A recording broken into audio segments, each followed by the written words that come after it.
نحمدہ ونصلی علی رسولہ الکریم۔ السلام علیکم ورحمۃ اللہ وبرکاتہ۔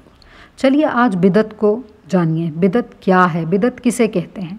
دیکھیں، بدعت وہ عمل ہے جسے لوگ نیکی سمجھ کر، دین کا حصہ سمجھ کر، دین کا کام سمجھ کر کرتے ہیں، اور جس کا دین سے دور دور تک کوئی کنیکشن نہیں، دور دور تک کسی قسم کا کوئی تعلق نہیں اللہ رب العزت کے دین سے۔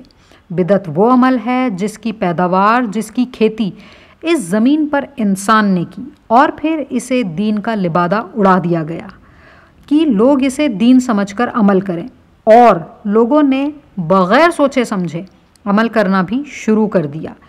یہ وہ سارے عمل ہیں جو وحی الہی کے ذریعے زمین پر نازل نہیں ہوئے۔ غور کیجئے، اللہ رب العزت کا نازل کیا ہوا دین نہیں ہے۔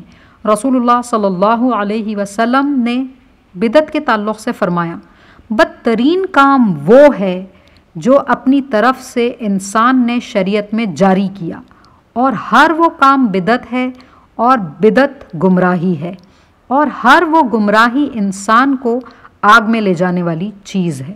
اللہم اجرنا من النار، آمین۔ دیکھیں کس قدر ڈرنے والی بات ہے۔ ڈھونڈیں، تلاشیں اپنے اندر، کہیں کوئی ایسا عمل آپ کی زندگی میں تو نہیں جس کا اللہ کے دین سے کوئی دور دور تک تعلق نہ ہو، اور وہ عمل دین کی چادر اوڑے ہوئے آپ کے اعمال میں موجود ہو۔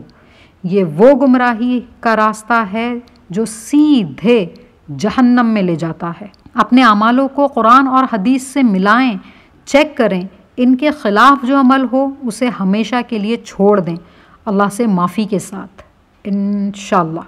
سنن نسائی 1597۔ جزاکم اللہ خیرہ، وآخر دعوانا ان الحمد للہ رب العالمین۔